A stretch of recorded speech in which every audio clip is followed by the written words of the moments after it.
गंगा।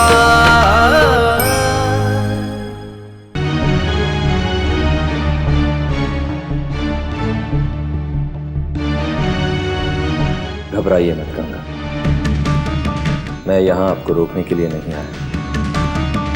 मैं तो आपको बस एक बार फिर से वही कहने आया कि मैं आपके हर फैसले में आपके साथ हूं।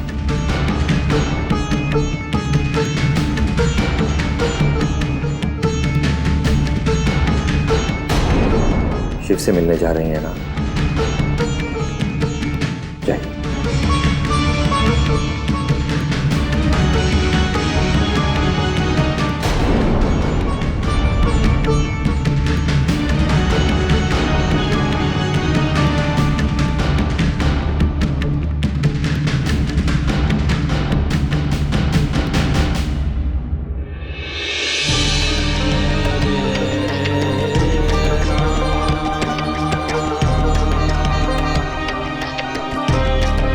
हर्षवर्धन, रोक लो उसे,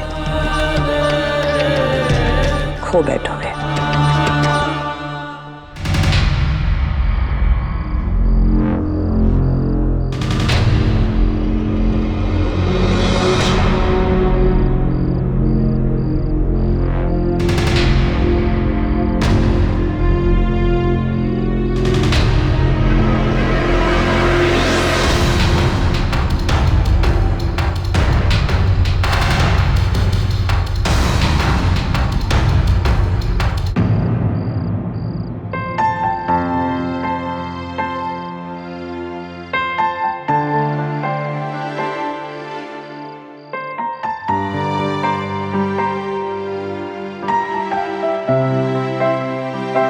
गंगा, मुझे यकीन था कि तुम जरूर आओगी।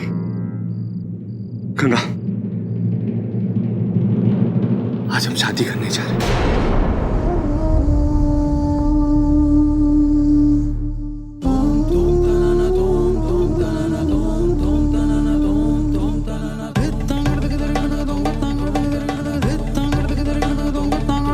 क्या हुआ गंगा? ऐसा क्यों लग रहा है कि तुम यहाँ होते हुए भी यहाँ नहीं हो? गंगा, घबराने की कोई जरूरत नहीं है, मैं हूं ना। अब हमें कोई भी जुदा नहीं कर सकता, ना मानसी ना देवी साहिबा। गंगा, मैं तुम्हें वचन देता हूँ, सारी जिंदगी तुम्हारी रक्षा करूं।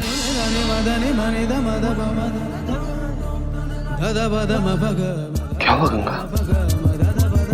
तुम इतनी दुविधा में क्यों लग रही हो? तुम्हें मुझ पे भरोसा नहीं? तुम्हें अपने शिव पर भरोसा नहीं? चलो गंगा, अब हमारे पास ज्यादा समय नहीं, चलो।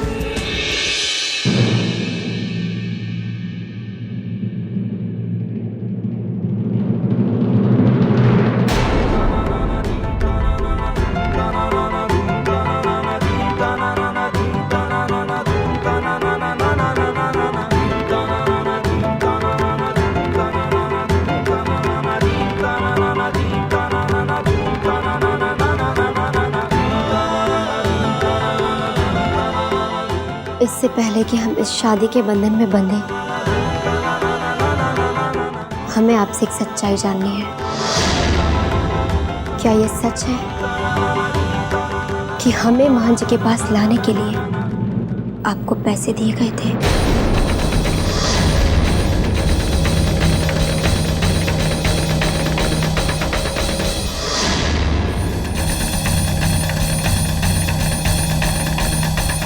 गंगा, सच? हम बताते हैं।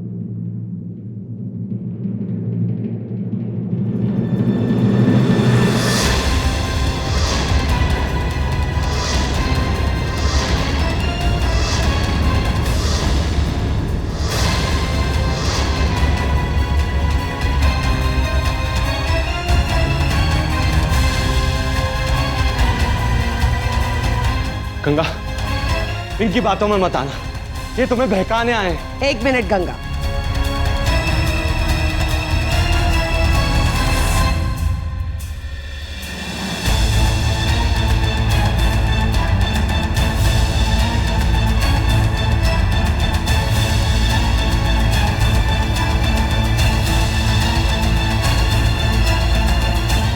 एक बार पूरी सच्चाई हमसे सुन लेना और फिर तुम्हें जो फैसला करना है तुम कर लेना।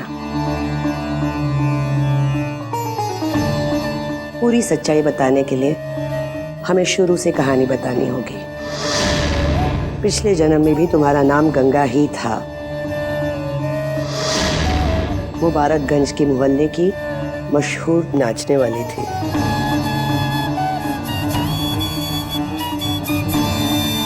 मगर नाचने वाली होने के बावजूद तुम्हारा चरित्र बेदाग था।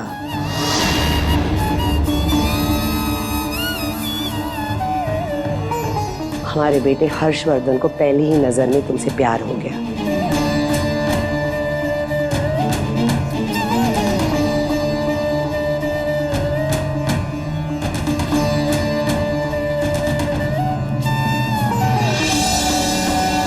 हाँ गंगा, ये सच है कि तुम्हारे मेरी जिंदगी में आने से पहले मुझ में बहुत ऐब थे।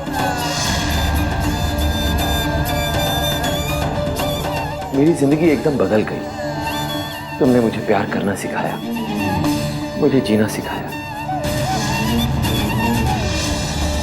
धीरे धीरे हम दोनों का प्यार बहुत गहरा होता गया गंगा।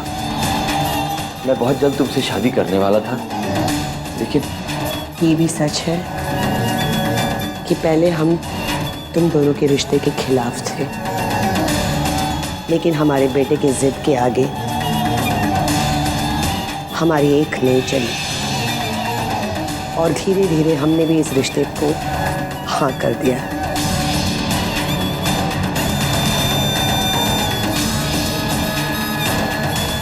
हमें अब भी याद है वो काली रात जब तुम उस मंदिर में आखिरी बार अपने कला का प्रदर्शन करने गई थी।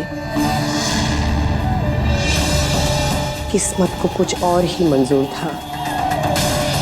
उस मंदिर में आग लग गई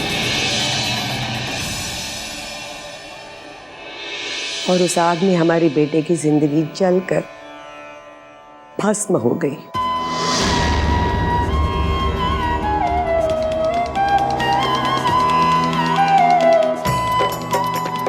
मैंने आपको बचाने की बहुत कोशिश की गंगा, लेकिन मैं नहीं बचा पाया। काश कि मैं भी उस आग में जलकर वहीं खत्म हो गया होता।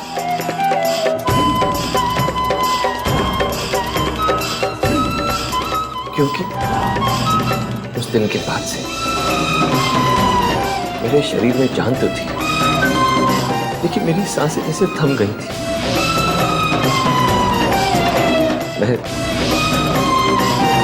मैं उस दुर्घटना के लिए हमेशा खुद को जिम्मेदार ठहराता रहा और खुद को कभी माफ नहीं कर पाया, ना ही कभी माफ कर पाऊंगा।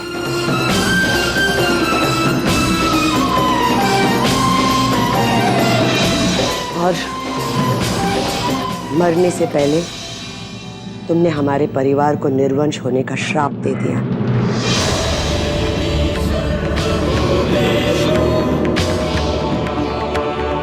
वो श्राप जिसकी अग्नि में हम आज तक जल रहे हैं।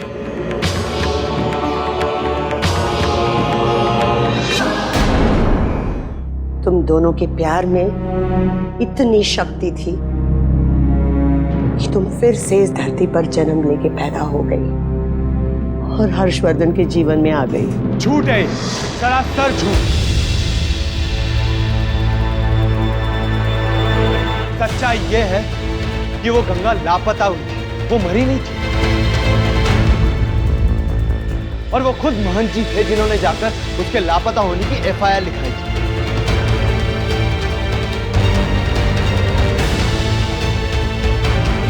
क्यों महंत जी, ये कहा ना मैं। हाँ, ये सच है कि हमारे बेटे ने एफआईआर दर्ज की थी, मगर वो सिर्फ इसलिए क्योंकि वो मानने के लिए तैयार नहीं था कि उसकी गंगा हमेशा हमेशा के लिए उसे छोड़कर चली गई है।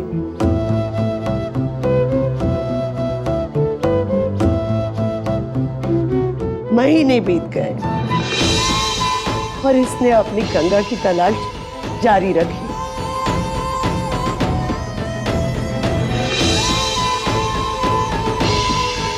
ईश्वर से मिन्नतें मांगी कि एक बार, सिर्फ एक बार तुम दोनों को मिला दे। और वो चोरी का इल्जाम? शिव, किस हक से तुम ये प्रश्न हमें पूछ रहे हो?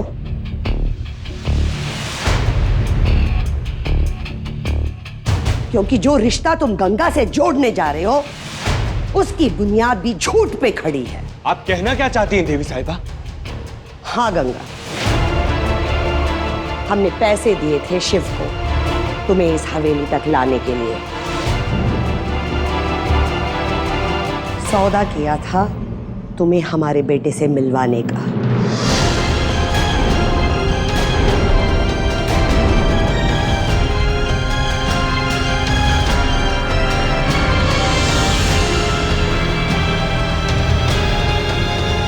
इसका मकसद सिर्फ यही था कि तुम इतनी लाचार बन जाओ कि इसके साथ आने के लिए तैयार हो जाओ।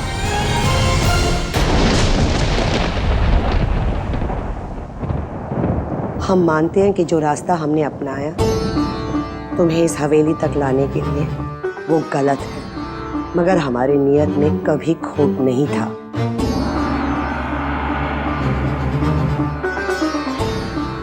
बस हमें जो कहना था हमने कह दिया, आगे तुम्हारी मर्जी गंगा। गंगा, मुझे इनसे और इनकी बातों से कोई मतलब नहीं, कोई परवाह नहीं है मुझे इन लोगों की। गंगा, भगवान साक्षी है, भगवान साक्षी है कि मुझे सिर्फ तुम्हारी, सिर्फ तुम्हारी